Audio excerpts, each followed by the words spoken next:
Baru ata Yahweh Elohenu meleha olam, baru ata Yahweh Elohenu meleha olam. Besem Adonai Yeshua Hamashiach Weruah Kodes kila olam faet.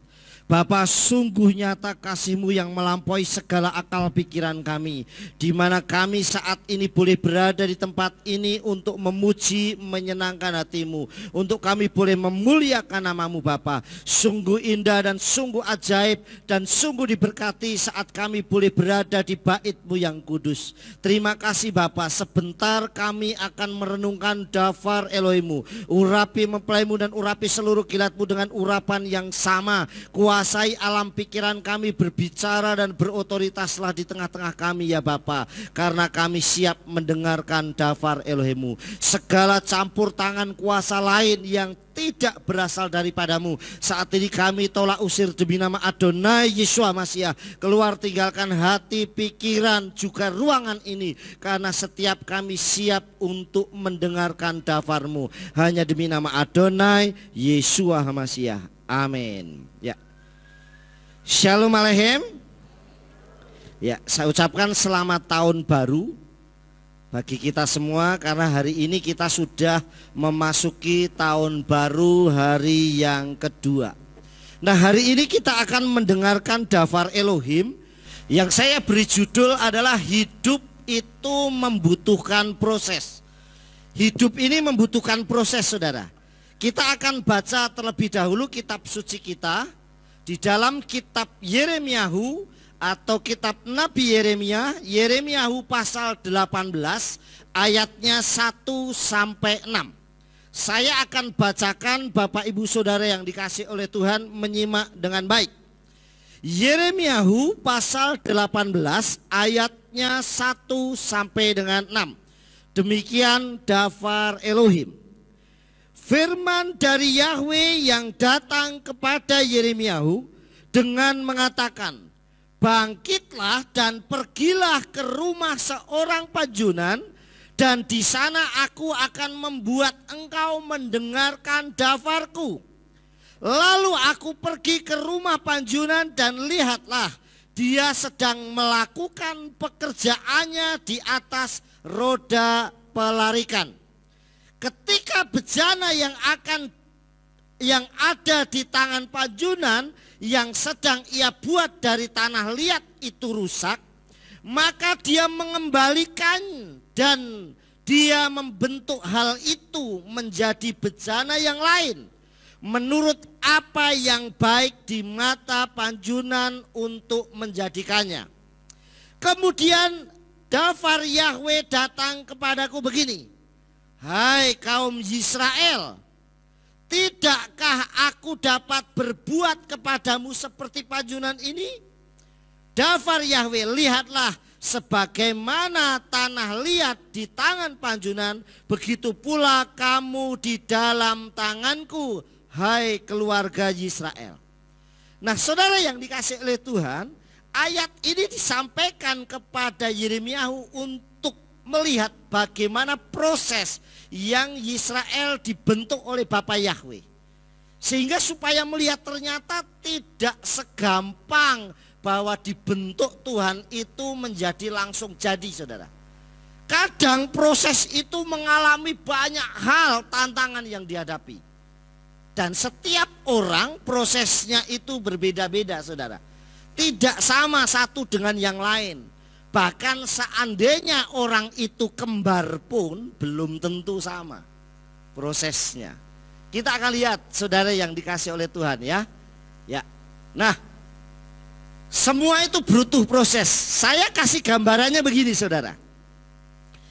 Kalau kita melahirkan atau ada orang melahirkan bayi, tahu-tahu setelah lahir langsung seperti ini pasti sangat aneh, saudara. Begitu bayi lahir tahu-tahu lari gitu loh, saudara.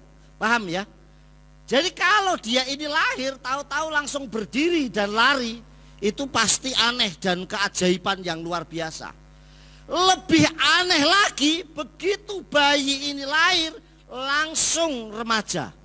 Ini tambah aneh lagi, saudara. Saya nggak tahu ibunya sebesar apa. Begitu Begitu juga kalau bayi ini lahir tahu-tahu sudah dewasa, apalagi kumisen, ibunya tambah bingung lagi saudara. Inilah proses.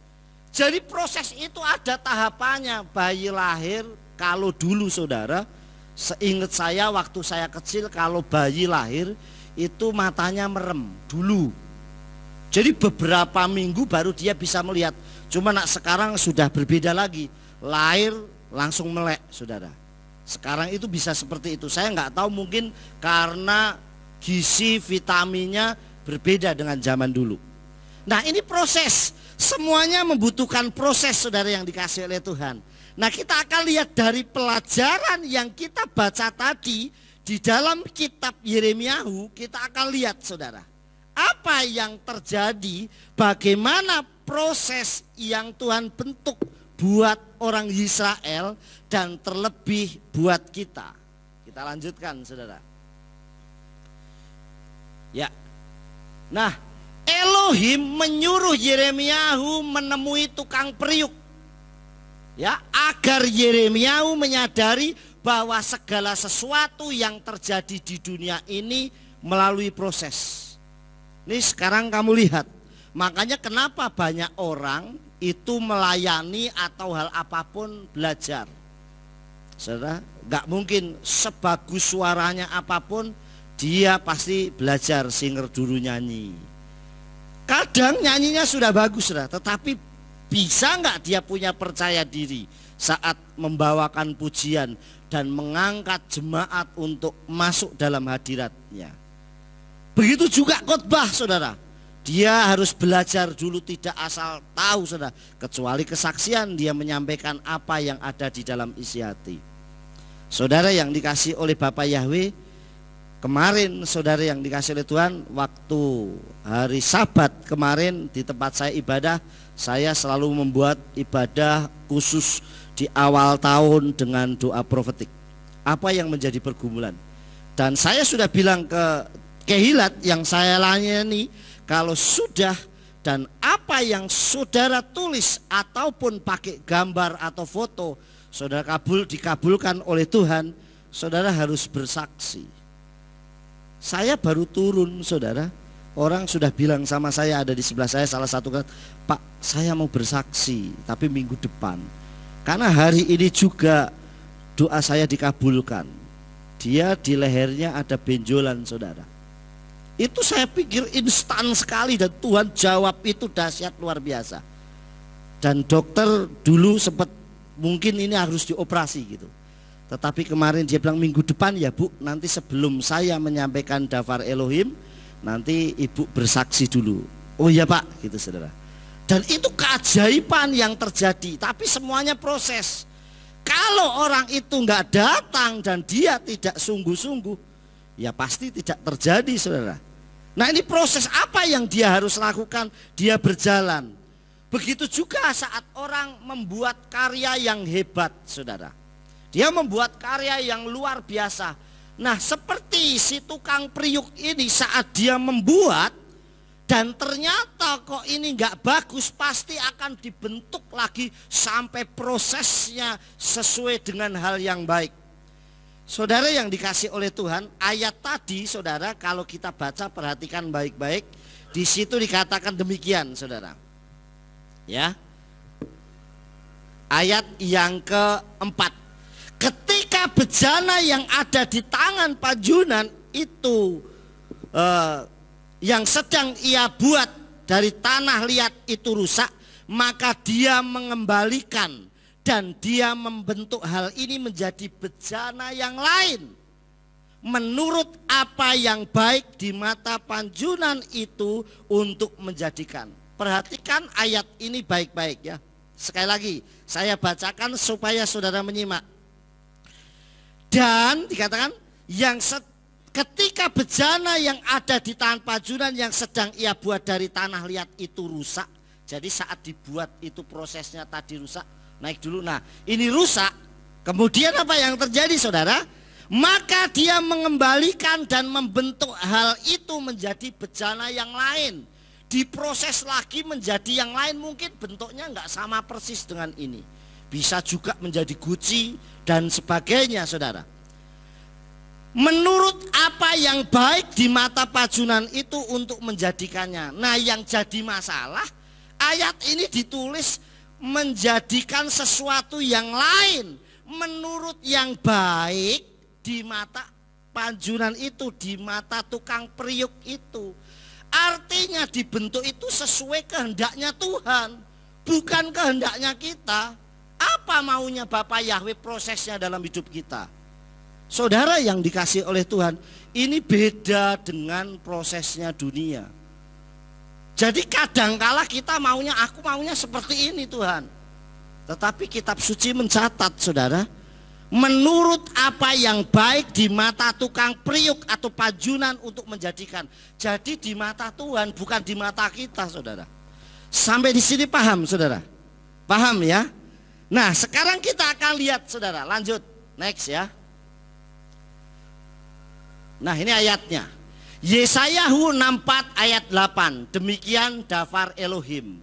Ya, wa ata Yahweh afinu ata anahnu ha khomer wa ata yisrenu uma asoyat kakulanu. Amin. Nah, di sini katakan, namun sekarang ya Yahweh, engkaulah Bapa kami.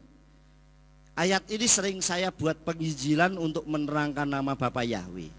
Kalau di kitab Matai pasal 6 ayat 9 itu dikatakan Avenu Seva Samayim Yit Kada Semeka, dikatakan Bapa kami yang di surga, dikuduskanlah namamu. Doa ini yang ngajarin Tuhan Yesus. Dan doa ini sangat terkenal, hampir seluruh umat Elohim, hampir seluruh orang Kristen di dunia pasti apal doa Bapa kami. Bapa kami yang di surga, dikuduskanlah atau dimuliakanlah namamu.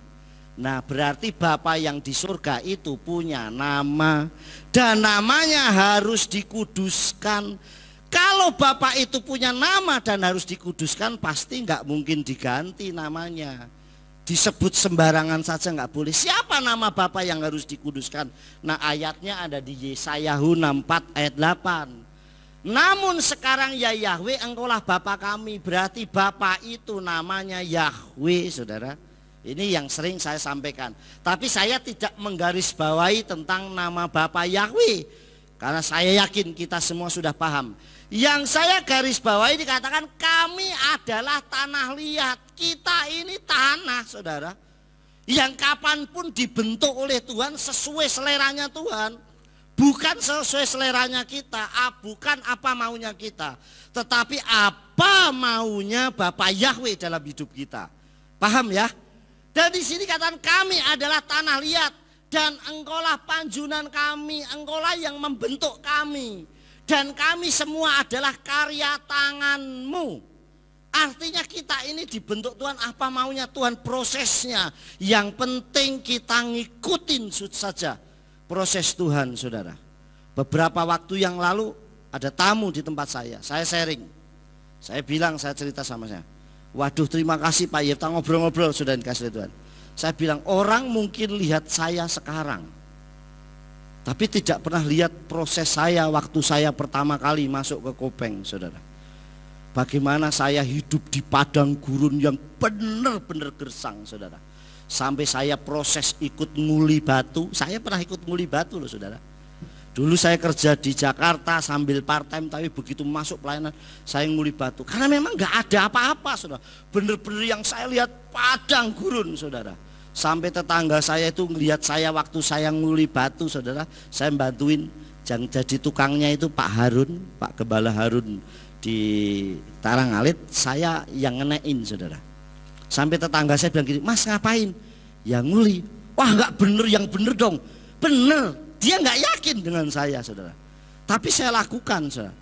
Nggak apa-apa, yang penting saya tetap berserah. Nah, orang lihatnya sekarang, wah punya rumah, punya kendaraan, terus punya jemaat banyak, saudara. Nggak lihat dulu, saudara, prosesnya. Bagi saya dulu uang 10.000 tahun 2005, 2006 itu sangat berharga banget. 10.000 loh, saudara. Sampai kalau ke Salatiga zaman dulu ongkos mobil itu masih sekitar 1.000. Sekarang sudah nggak tahu berapa, saudara. Itu sangat berharga, saudara, yang dikasih oleh Tuhan. Nah ini proses, siap gak saya menghadapi proses itu? Nah saudara yang dikasih oleh Bapa Yahweh, sekali lagi, namun sekarang ya Yahweh engkaulah Bapa kami. Kita ini anak-anak Bapa Yahweh. Kami adalah tanah liat, sadar kita ini tanah yang dibentuk oleh Tuhan. Dan engkaulah Bapa Yahweh, itulah panjunan kita, pembentuk kita, yang membentuk kita. Kita harus sadar. Jadi apa maunya Tuhan, bukan apa maunya kita. Dan kami semua karya tanganmu. Ini yang pertama. Jadi saudara, kenapa ayat itu disampaikan ke Nabi Yeremia? Elohim menyuruh Yeremia supaya menemui tukang periuk, agar Yeremia menyadari bahwa segala sesuatu yang terjadi ini melalui proses, tidak langsung instan selesai, saudara, kecuali Bapa Yahweh yang buat. Yang pertama itu saudara. Yang kedua, lanjut next. Ya, yang kedua saudara yang dikasih oleh Tuhan, proses itu terjadi karena nih katanya, proses itu terjadi karena ada rencana Abba Yahweh Elohim Besem Yeshua HaMashiach dalam hidup manusia. Jadi proses itu terjadi karena ada rencana. Jadi sebenarnya kita lahir ini karena ada rencana Tuhan yang terbaik buat kita. Supaya apa? Supaya kita ini bisa menjadi berkat buat banyak orang. Makanya saya sudah lewat beberapa masa yang lalu, saya nggak pernah mau lagi terlibat di dunia maya, baik itu Facebook, baik itu Instagram, mau yang lainnya WhatsApp yang berurusan dengan ribut, saya nggak mau. Saudara boleh cek ya, Facebook saya hanya ngirim renungan, juga memberikan sesuatu kata-kata yang baik, ataupun mungkin kalau pas foto jalan-jalan atau dimanapun. Di luar itu saya nggak mau libatkan saudara. Saya nggak mau hati saya tertarik ke arah sana saudara. Orang mau ribut silahkan. Kalau saya nulis sesuatu saja ada orang nggak nyaman ya biarkan. Tapi saya nggak mau terpancing untuk itu. Nah sekarang ini dunia ini sudah terbalik jauh sekali. Saya sudah ingat dulu waktu saya masih SMA saudara, ya tahun 90-an lah. Waktu saya masih SMA, kalau kita punya dulu, saya yakin dulu masih ingat, kalau kita lagi curhat ya, lagi mungkin punya masalah beban berat, kita curhat. Curhatnya pakai apa saudara? Pakai apa? Ya buku diare ya, ditulis. Kadang dulu zaman dulu saya masih ingat ada buku diare yang ada kuncinya juga. Jangankan orang lain, ibunya sendiri saja belum tentu boleh membaca, kecuali dia tulis sendiri, disimpan, dan yang tahu hanya dia dan buku itu. Mungkin Tuhan juga yang dikasih tahu.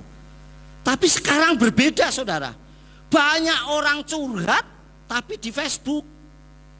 Punya masalah sedikit di rumah, diunggahlah di Facebook, wah begini-begini, nanti di komen orang tersinggung. Ya harusnya kalau nggak mau dikomen orang jangan ditulis, betul nggak saudara? Nah inilah yang terjadi banyak sekarang ini. Kalau nggak sesuai hatinya diunggah, justru aibnya sendiri, masalahnya sendiri diunggah. Tapi nanti ada orang yang komen, saudara, yang kepo, saudara, itu tersinggung, jadinya ribut. Aneh lagi sekarang, kalau orang musuhan itu kalau ketemu, contoh saya ketemu Pak Jito atau Simeon, saudara. Terus saya nggak cocok, saya berantem, ketemu. Ini di Facebook ini belum ketemu saudara, baru chattingan ketemu, berantem. Besoknya blokir-blokiran. Lah kapan dia sempat minta maaf? Paham saudara? Padahal kitab suci katakan apa? Jikalau engkau tidak mengampuni saudaramu, maka Bapamu yang di Samayim di surga tidak mengampunimu. Gimana kita mau dapat ampunan? Kita nggak pernah minta ampun dan minta maaf saudara. Nah makanya jangan libatkan hati kita, pikiran kita untuk dunia yang berdosa. Amin. Jadi benar-benar sterilkan. Ini saudara yang kedua ya. Proses itu terjadi karena rencana Abba Yahweh Elohim Besem Yeshua HaMashiach dalam hidup kita. Ada rencana yang baik yang terjadi. Jadi rencana Tuhan yang dilakukan. Kita lihat lanjutkan ya ayatnya nih. Ya ini ayatnya. Misle atau Amsal 19 ayatnya 21. Rabot maka safot belef iswe atsat Yahwehi takum. Yang artinya saudara yang dikasih oleh Tuhan, Banyaklah rancangan di hati manusia, tetapi rencana Yahweh itu tetap berlaku. Mungkin kita punya angan, saya pengen seperti ini, saya pengen, nggak salah, namanya orang punya cita-cita kok. Saya pengen punya kerinduan, tetapi segala sesuatu tetap rancangan Bapa Yahweh itu yang indah. Semalam baru saya sampaikan, sebab rancanganku adalah rancangan damai sejahtera dan bukan kejahatan. Ada kata ra'a di situ. Rancangan yang penuh dengan harapan dan masa depan. Jadi artinya rancangan Tuhan itu sebenarnya terbaik buat kita. Tinggal kita mau apa tidak. Nah, saya sampaikan ada 4 hal yang sering justru memperlambat proses Elohim dalam hidup kita. Kita lihat dulu saudara ya. Next, terus kita lanjutkan. Nah, ada 4 hal ya. Ada 4 hal yang sering memperlambat proses Elohim dalam hidup kita. Padahal seharusnya prosesnya Tuhan itu bagus. Saudara dia sih. Jadi mulai dia ditanam, bertumbuh terus, bertulas terus naik terus. Ini prosesnya. Dan semakin naik terus sampai siklusnya itu kembali lagi. Tapi itu prosesnya Tuhan. Saya pernah merasakan, kenapa? Karena saya sekarang mulai belajar nanam, bertani saudara. Dan saya selalu buat perbedaan. Sampai orang-orang di sekitar saya nanam itu bingung sudah. Sampai bilang kamu itu nggak pernah tani tapi kok hasilnya bagus. Yang pernah ke ladang saya ini kayak Mami Swat, Dedi Yakob, Cik Femi yang dari Ambara pasti pernah ke sana, tak suruh metik sendiri ke sana. Beda. Kenapa saudara? Karena setiap saya datang, saudara, saya bilang gini, tanamanku engkau pasti jadi berkat buat banyak orang. Engkau pasti diberkati luar biasa. Saya selalu jalan, saya doakan saudara. Sampai orang bingung, sampai tetangga saya bilang gini, wah ini nak nanam deket kamu nanti tanaman saya kesedot ke kamu katanya. Artinya punya saya yang bagus, punya dia yang jelek gitu loh. Padahal setiap hari saya cuma setiap datang mesti saya doain. Nanti istri saya nyetel lagu Ibrani buat keliling saudara. Memang agak aneh. Terus sekali waktu saya ngobrol sama teman saya, tetangga saya yang juga nanam dan dia gagal tuh bilang begini, kok bisa mas? Ya saya bilang begini, tanaman ini kan makhluk juga. Ada waktunya kita ajak ngobrol. Saya bilang, walah kok bisa? Karena memang dia nggak memahami apa iman kita. Yesua saja yang namanya pohon ara itu diajak ngomong, terkutuklah pohon ara. Badai gelombang yang besar disuruh diam, artinya ada komunikasi. Coba saudara buktikan. Kalau saudara bisa lakukan itu pasti akan terjadi sesuatu yang luar biasa. Amin. Kalau saudara punya toko, bilang tanaman toko misalnya dagangan cepat pergi, kamu harus jadi duit nih, cepat pergi karena mau diisi yang lain nih, gantian kamu pergi ya, laku cepat. Lihat saudara, saya yakin karena perkataan kita ini mengandung kuasa yang luar biasa. Amin. Jadi kalau kita pun bertani juga kayak saya alamin. Dan saya selalu mikir saya bukan petani yang untuk saya jual, paling enggak saya bisa konsumsi sendiri. Setiap erep Sabat saya tinggal metik untuk masak dan sudah ada, dan siapapun yang datang saya bisa memberkati. Makanya saya nanam pertama kali tansawi saya sudah sampai ke Bekasi, sampai Tangerang. Brokoli saya sudah sampai Purwodadi, Ambarawa, Magelang, Nganjuk, sudah keliling kemana-mana saudara. Yang penting bisa jadi berkat. Amin saudara. Dan tadi saya bawa oleh-oleh, nanti bawa kul pulang masing-masing, semuanya bawa. Karena memang kemarin tak ambilin semua. Saya udah bilang sama Mami Yakob pas ke rumah kemarin, besok tak bersihin, tak bawa ke Ambarawa semua. Wis biar jadi. Pokoknya besok GPF Surya Kebenaran Ambarawa masak sayur kol semuanya. Amin. Jadi saudara, yang penting jadi berkat. Saya nggak pernah mikir saya jual apa enggak. Yang penting bisa jadi berkat luar biasa.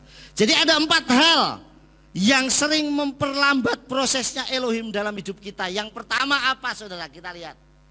Nih lanjut, yang pertama karena kita ini kadang keras kepala dan keras hati dalam menjalani proses kehidupan ini. Memang kepala ini keras, tapi tidak selalu kepalanya itu harus dikeraskan. Artinya keras kepala yang muncul sehingga saat dibentuk Tuhan kita memberontak terus. Nah saudara yang dikasih oleh Tuhan di sini dikatakan Yeremia, lihatlah. Kalau bejana itu tidak bagus, dia akan dibentuk lagi. Ngikutin aja maunya Tuhan, ngalir saja saudara. Nah seringkali kita nggak mau, aku nggak sesuai, aku nggak cocok Tuhan di sini saudara. sehingga maunya sesuai dengan seleranya. Kalau saya kasih ilustrasi itu ada begini saudara, kalau maunya kita sendiri apalagi bukan maunya Tuhan. Dulu pernah saudara lihat iklan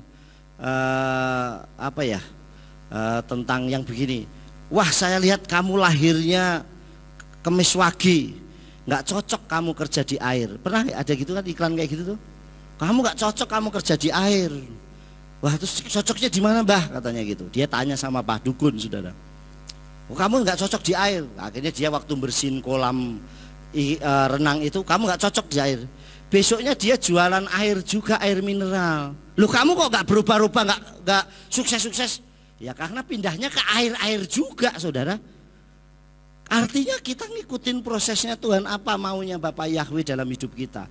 Jangan keras kepala, jangan keraskan, saya mau dibentuk Tuhan.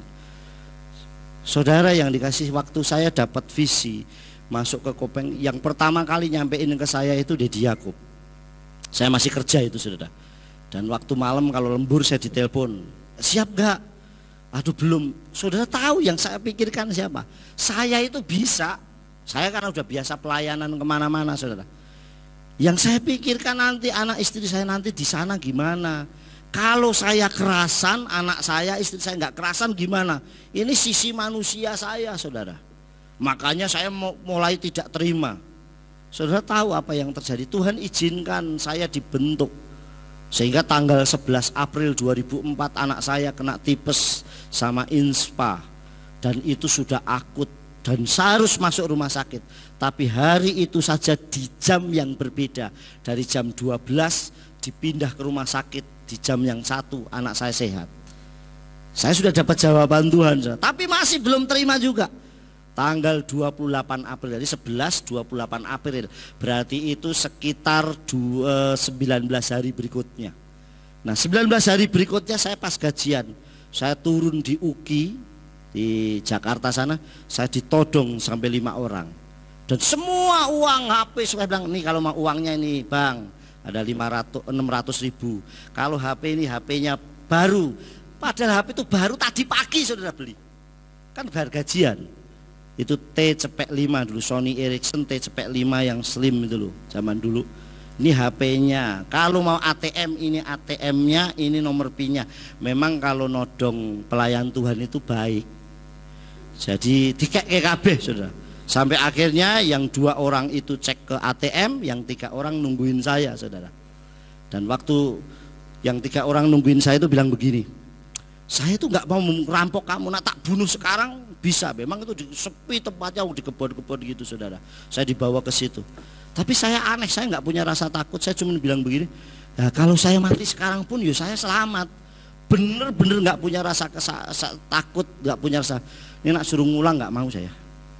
Ya, nak ngulang sekarang ya nggak mau saya. Wis nggak usah. Lebih baik saya ngasih daripada saya ditodong. Terus yang 1 orang bilang begini saudara, kalau kau benar-benar hamba Tuhan, kau harus tahu Matius 10. Nah ini nodong pakai firman loh saudara. Akhirnya begitu yang 2 orang datang, dia bilang begini, oh ini benar-benar sudah, suruh pulang. Saudara pulang. Nah saat itu saudara, saya bilang begini, Tuhan kalau memang ya saya tak ke Jawa dulu. Akhirnya saya pulang, saya cek dan saya masuk gereja Kasiran pertama kali. Itu cuma 9 orang kalau nggak salah yang ibadah, cuma sedikit. Itu pun sudah sama WL. Begitu saya masuk, lagu pertama dinyanyikan, sampai akhir saya cuma nangis, nggak ada yang lain. Jadi saya firmannya apa ya nggak ngerti, karena cuma nangis. Sampai akhirnya saya bilang, kalau memang ini rumahku, saya siap. Dan saya kembali ke Jakarta, saya pamit, saya resign saudara sama itu. Dan saya masuk. Dan itu pun proses, bukan berarti masuk langsung merdeka bebas, enggak. Ternyata itu dibentuk Tuhan padang gurun. Kalau saudara tahu, ini tempat Surya Kebenaran ini sudah bagus. Dulu cuman sampai sini loh saudara. Tahu nggak dulu sampai sini? Cuman sampai sini. Di situ itu ada kamar 1 untuk 6 orang. Saudara pasti nggak tahu yang tidur saya kok. Saya, Wawan, Pras, Agus dulu, bukan Agus ini loh. Agus yang gondrong dulu yang ngedram. Itu tidur di sini, kalau pagi doa di sini. Saya sering tidur di sini dulu. Dulu belum, sekarang sudah besar. Dan Bapak Yahya pasti berkati jauh lebih besar lagi. Amin. Nah itulah yang terjadi. Jadi seringkali kita ini keras kepala, mengeraskan hati juga. Bukan hanya keras kepala tapi keras hati untuk dibentuk oleh Tuhan. Itu prosesnya saudara. Kita lihat ayatnya. Next terus. Ya. Nih Romiim 2 ayat 5 atau Roma 2 ayat 5. Di situ dikatakan Ufrisrirut, dikatakan Livka uf arpeka hakakseh tisfar leka efrah layom hagadol wahanora bahigalot liklot sithat mispat Elohim. Namun berhubung dengan keras kepalamu dan hati yang tidak bertobat, sedang menimbun murka atas dirimu sendiri pada hari kemurkaan dan penyingkapan pengadilan Elohim. Artinya kalau kita lagi dibentuk Tuhan, manut saja, jangan malah membuat marah. Coba kalau saudara punya anak, anaknya dinasihatin dablek terus, ngeyel terus, saudara tambah kesel bukan tambah sayang. Paham saudara? Artinya kalau kita mau, ya sudah, saya nurut, saya ngikutin. Saudara yang dikasih oleh Tuhan, kita manut apa yang diproses oleh Tuhan, pasti akan terjadi dengan luar biasa. Jadi yang pertama yang sering menghambat diri kita untuk kita mengikuti prosesnya Tuhan adalah kadang kita keras kepala dan keras hati. Yang kedua, next, yang kedua saudara, yaitu kita sering bersungut-sungut ya. Kadang kita ini masih berada dalam posisi mudah bersungut-sungut di dalam pergumulan. Jadi kalau masih dalam suasana pergumulan itu bersungut-sungut gampang. Coba saudara buktikan kalau nggak percaya. Orang Israel keluar, begitu dia sampai di Meriba, dia di Masa dan Meriba sudah nggak ada air, airnya pahit segala macam, bersungut-sungut satu dengan yang lain. Justru harusnya kalau punya masalah itu dicari jalan keluarnya. Bukan saling menyalahkan atau bersungut-sungut. Enaknya gimana nih? Jalan keluarnya apa saudara? Kenapa saudara? Nah ini yang terjadi. Karena kita mudah sekali bersungut-sungut dalam situasi. Kenapa orang Israel dalam perjalanannya sampai 40 tahun saudara? Sekalipun dipelihara oleh Tuhan, mujizatnya setiap hari terjadi. Saya baru membayangkan orang mujizat terjadi luar biasa dan terjadi selama 40 tahun, yaitu yang dialami bangsa Israel. Saudara, mereka tidak menanam tapi tetap makan. Dia setiap hari dikirim mana dari surgawi, dikirim daging oleh Tuhan. Bayangkan, tidak ngapa-ngapain. Ini setiap hari dijatah makan terus oleh Tuhan. Ini mujizatnya setiap hari, nggak ngapa-ngapain, cuma suruh jalan, tapi tetap dipelihara luar biasa. Tapi apakah melimpah? Tidak. Karena mereka yang mengumpulkan banyak tidak berkelebihan, yang mengumpulkan sedikit juga tidak kekurangan. Artinya dicukup pas, saudara. Tapi mujizatnya setiap hari. Berbeda begitu sampai tanah perjanjian, dia tanah Kanaan justru melimpahnya luar biasa, saudara. Begitu dia sampai, dia bekerja tetapi melimpahnya luar biasa. Nah seringkali kita ini bersungut-sungut. Ya, masih dalam situasi posisi bersungut-sungut saat dalam pergumulan. Kita lihat, lanjutkan ayatnya. Ya, Yohanan 6 ayat 43. Wayaan Yesua wa yomer alehem al natehi teluna beinehem. Sebab itu Yesua menjawab dan berkata kepada mereka, janganlah bersungut-sungut seorang dengan yang lain. Nah, ada apa-apa nggak perlu bersungut-sungut. Saudara yang dikasih, apalagi kalau keluarga. Kalau lagi diproses Tuhan, dibentuk Tuhan, justru suami istri harus sungguh-sungguh. Dia bergandengan tangan. Setiap hari RF Sabat, kalau saya sama istri saya udah bilang, pokoknya kita komitmen nanti kita masak. Dan buat setiap jemaat yang datang, habis ibadah kita makan bareng-bareng. Sejak dari 2012 saudara kita RF Sabat masak. Kalau sekarang selama pandemi gini, paling 30-an orang. Kalau dulu sampai 50 orang. Saya bilang pokoknya yang penting kamu nggak boleh bersungut-sungut.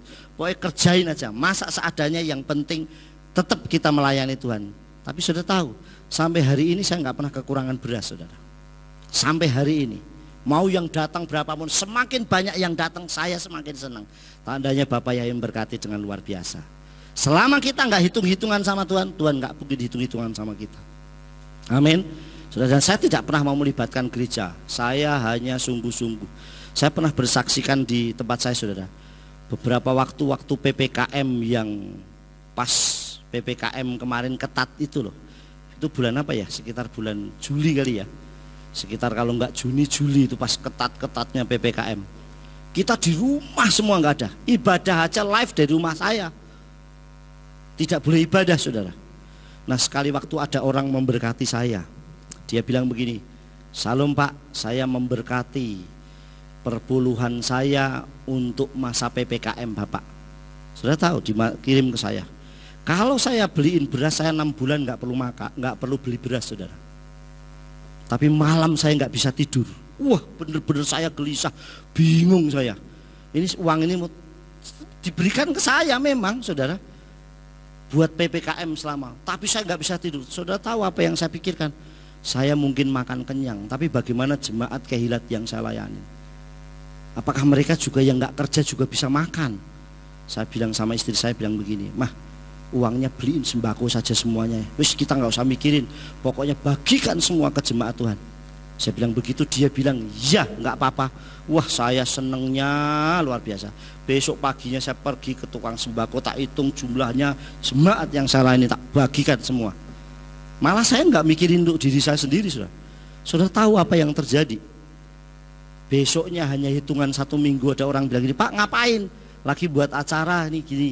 Oh, saya ikut bantu. Saudara tahu nggak cara Tuhan itu ajaib memelihara selama 1 bulan? Oh ya, begitu orang yang ngirim, "Wah, tapi nak tak bagikan nih uangnya kurang." Nunggu ya, nggak nyampe seminggu juga tertutup, sudah saya bisa bagian. Sudah tahu ada orang dari luar negeri, saudara, "Pak, lagi buat acara ya." Saya bantu sampai 2 kali loh, saudara. Benar-benar sebulan Tuhan pelihara. Tapi berani nggak kita melakukannya? Kita nggak bersungut-sungut, bisa saja saya bilang, "Saya rela nih tak buat beli sembako," tapi istri saya rela nggak? Saya bilang, "Nggak apa-apa."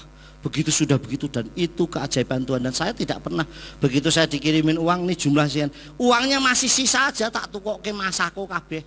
Yang penting adil. Jadi saudara, saya nggak bilang, "Wah, ini turah 50 tak simpen," ya enggak. Tak beli casing, penting dapat banyak, dibagi sesuai adil. Tak foto, tak kirim, tak tunjukin itu, dapetnya semuanya ini. Dan Bapak Yahweh pelihara, setiap minggu Tuhan kirimkan berkat. Amin. Yang penting jangan bersungut-sungut satu seorang dengan yang lain. Yang ketiga saudara, ya, yang ketiga, kita suka berlambat-lambat. Waktu mengikuti proses Tuhan kita berlambat-lambat, ya, menunda kesuksesan itu sendiri. Kita sendiri, ya, kita suka berlambat-lambat atau menunda kesuksesan kita sendiri. Contohnya siapa? Seperti istrinya Lot. Sudah tahu, bayangkan orang yang hebat, Lot ini hebat. Kalau dia diselamatkan Tuhan, dijemput loh saudara. Dan malaikat itu masuk ke situ untuk menjemput keluarganya Lot. Tapi apa yang terjadi kalau kita lihat ayatnya? Mereka berlambat-lambat mau diselamatkan saja loh, berlambat-lambat sampai malaikat itu narik tangannya Lot dan keluarganya. Cepat, karena waktunya sudah sangat mepet. Ini mau diselamatkan, banyak orang yang nggak mau. Seperti istrinya Lot, kita lihat ayatnya saudara ya. Kita baca aja supaya jelas. Beresit atau Kejadian 19:16.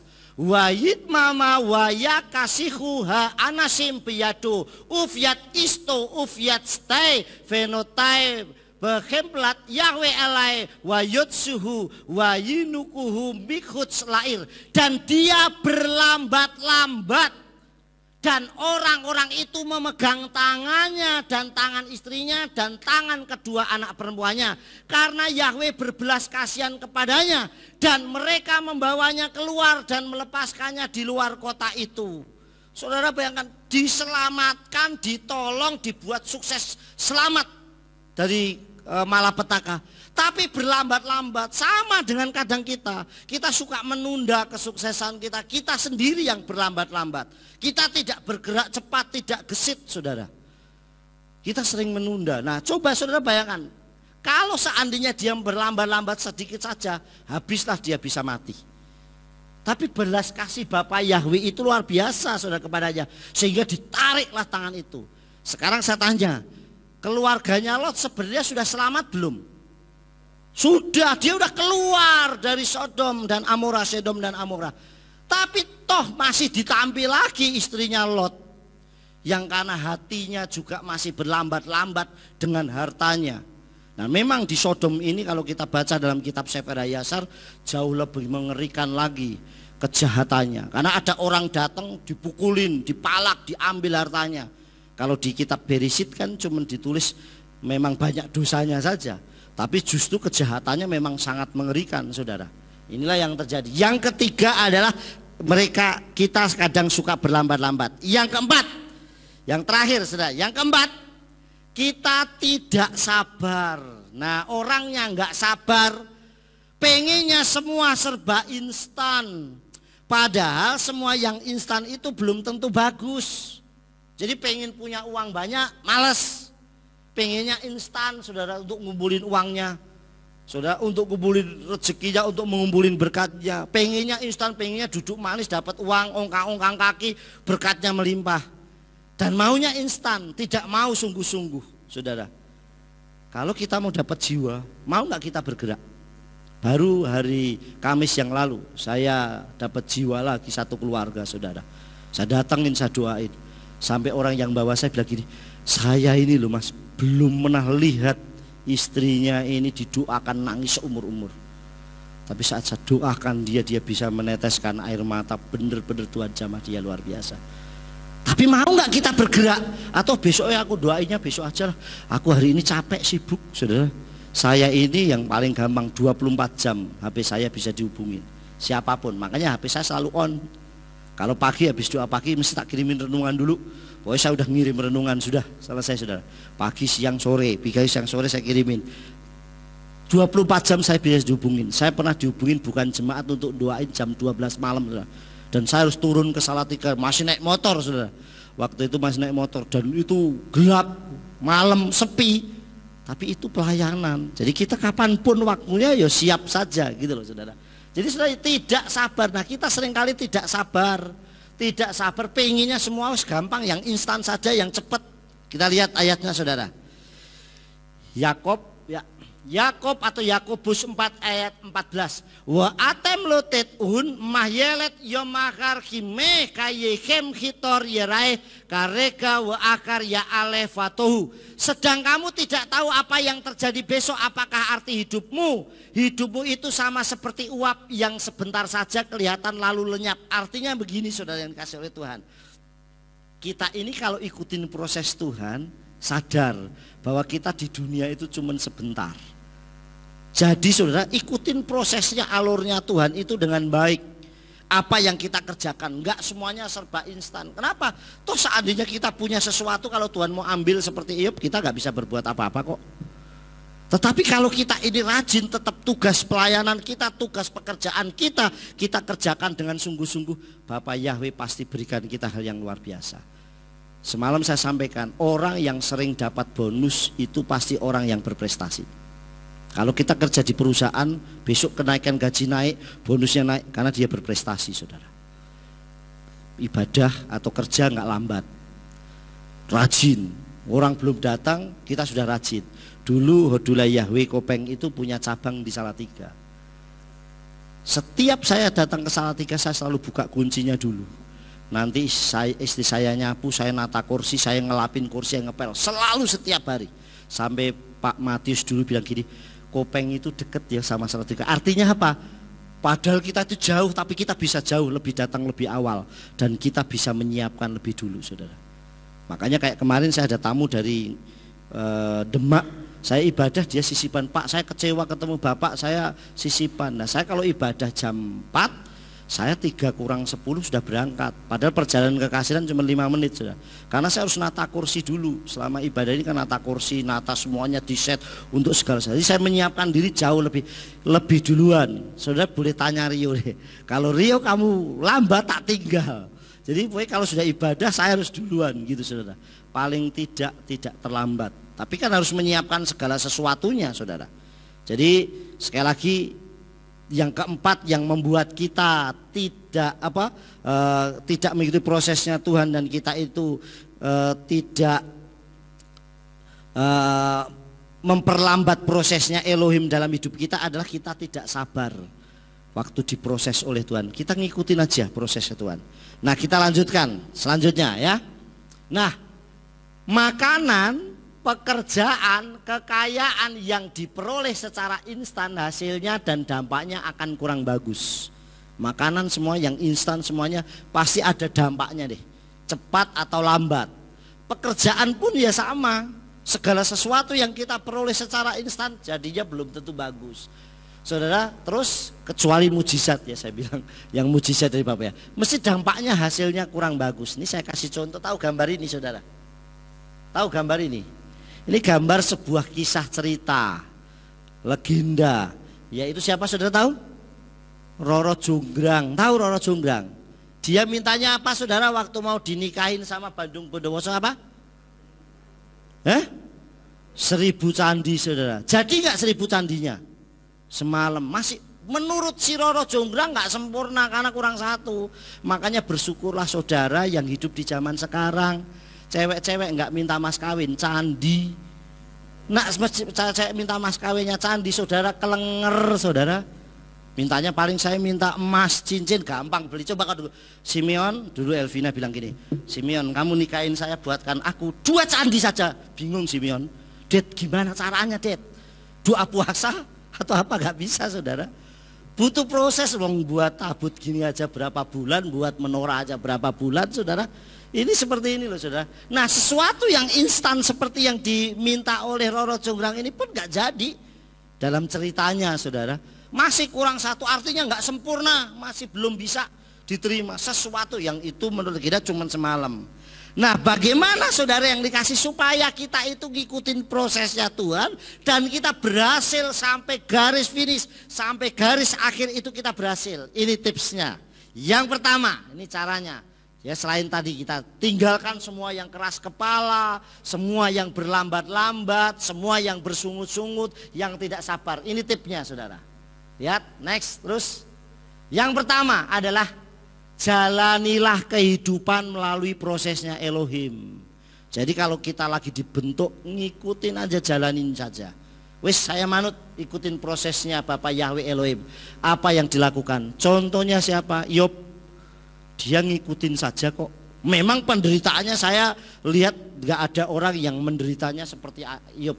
Iyub ini dikatakan sudah orang yang paling kaya sejamannya. Artinya konglomerat yang luar biasa pada orang zamannya Iyub. Dari orang yang hebat luar biasa saudara. Tetapi saudara apa yang terjadi, semuanya habis saja dalam sekejap. Sudah itu ditimpakan penyakit pula. Dan penyakit itu penyakit yang menjijikkan bagi orang pada masanya juga saudara. Sehingga semua orang lari menjauh dari dia. Ini enggak bisa semua, tapi dia ikutin prosesnya Tuhan. Sekalipun banyak keluh kesahnya, sampai ada beberapa kali, sekitar 9 kali keluh kesah Ayub yang membuat sesuai kitab suci ini banyak kesalahannya dihadapi. Tetapi saat dia dipulihkan luar biasa, wow, terjadi hal yang luar biasa. Tuhan sanggup membalikkan 2 kali lipat.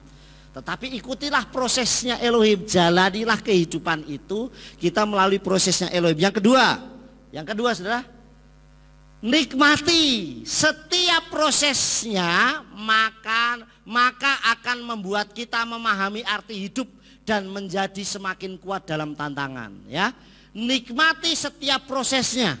Wis di proses Tuhan nikmati aja. Nggak usah bersungut-sungut, nggak usah keras kepala, nggak usah berlambat-lambat, tetap sabar.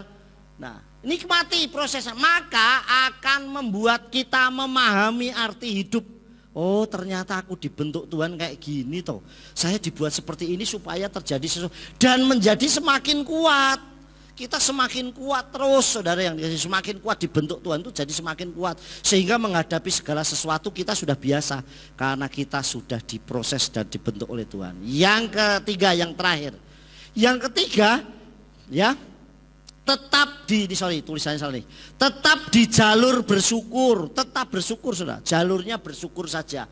Tetap di jalur bersyukur karena semua hasil yang kita peroleh bukan karena kekuatan kita, namun karena kuasa Aba Yahweh Elohim Besem Yeshua Mashiach. Jadi yang ketiga saudara, kita tetap di jalur bersyukur. Apapun yang kita hadapi, apapun yang kita alami, tetap kita selalu bersyukur. Di jalurnya bersyukur saja. Karena apa yang kita peroleh segala sesuatunya juga bukan karena kekuatan kita kok, tapi karena kasih karunia Bapa Yahweh Elohim Besem Yeshua Mashiach. Yang paling terakhir, saudara bangkit berdiri. Kita baca bersama-sama ya. Next. Yuk kita baca bersama-sama. Terus kelihatan nggak ya? Kalau nggak kelihatan mungkin lampu yang ini dimatikan, mesti kelihatan. Yang ini, lampu yang ini nih. Nah, coba klik. Ya, mesti kelihatan. Yuk kita baca bersama-sama dengan suara yang keras.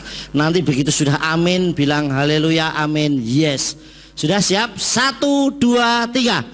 Kuat, tangguh, dan berhasil dengan mengikuti proses Aba Yahweh Elohim Besem Yeshua HaMashiach. Haleluya, amin, yes. Beri tepuk tangan.